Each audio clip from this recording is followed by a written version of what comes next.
Em novembro, Temporada Fora fez uma promoção para receber ideias para um episódio especial sobre educação e foram recebidas 36 mil ideias. Veja agora o episódio inspirado na ideia vencedora.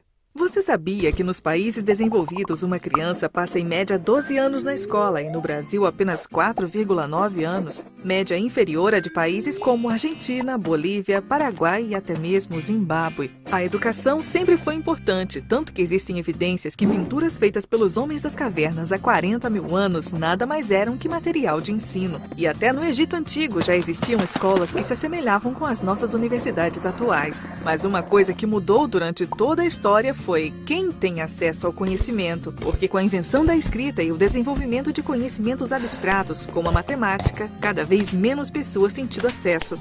Mas recentemente o mundo ficou tão complexo que não se chega a lugar nenhum na sociedade sem ao menos uma educação básica. E como consequência surgiram conceitos como o direito à educação, seguido pelas escolas públicas, bolsas estudantis, fundos educacionais e etc.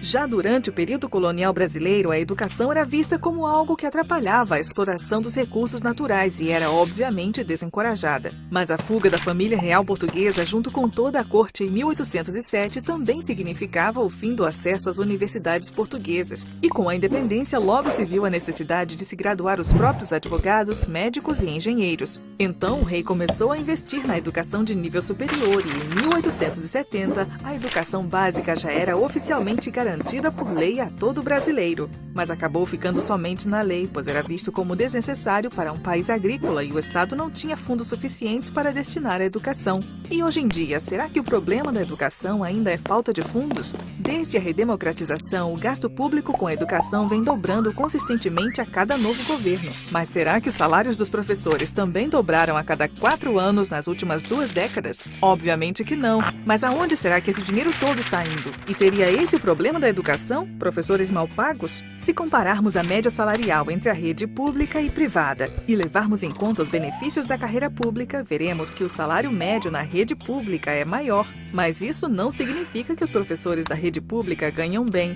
mas sim que os professores da rede privada também ganham mal. Mas por que será que aqueles pais que têm condições financeiras optam por colocar seus filhos na rede privada? Para entender esse ponto, vamos dar uma olhada no sistema público. O professor, assim como todo funcionário público, passa em um concurso que lhe garante um salário maior do que o da iniciativa privada, além da estabilidade que permite que o professor se foque somente em ensinar, sem temer a perda do emprego quando os governantes são trocados. Porém, como em todo cargo público, não existe a meritocracia, e somente aqueles que se engajam politicamente conseguem aquelas promoções poupudas e benefícios duvidosos. Somando isso a um salário insuficiente para suas necessidades básicas, o professor acaba por não ter nenhum estímulo para se manter motivado. Você sabia que um professor bem treinado e, acima de tudo, motivado é capaz de ensinar 50% a mais do que um bom professor e até 3 vezes mais do que um professor desmotivado ou simplesmente um professor ruim? Eles são capazes de fazer os estudantes ficarem animados até mesmo com tópicos difíceis, como matemática ou ciências.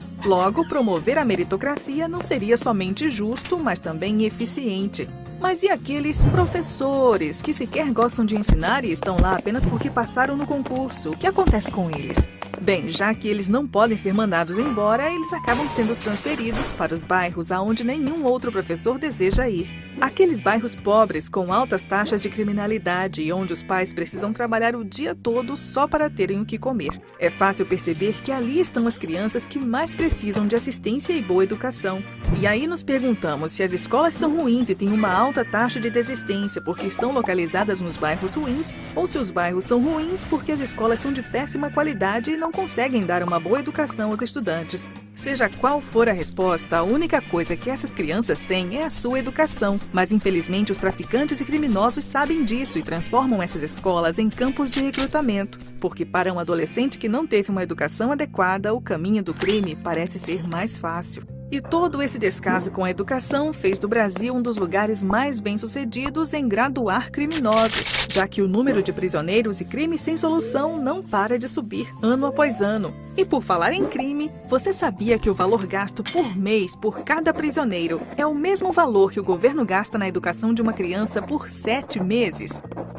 E isso sem considerar os custos de segurança pública e a perda de um potencial membro produtivo da sociedade. Existem hoje no Brasil 500 mil de pessoas presas e mais de 26 mil trabalhadores estrangeiros chegam ano após ano para preencherem vagas para as quais não existem brasileiros qualificados. Agora você deve estar esperando que o Temporada Fora apresente uma solução no final do vídeo.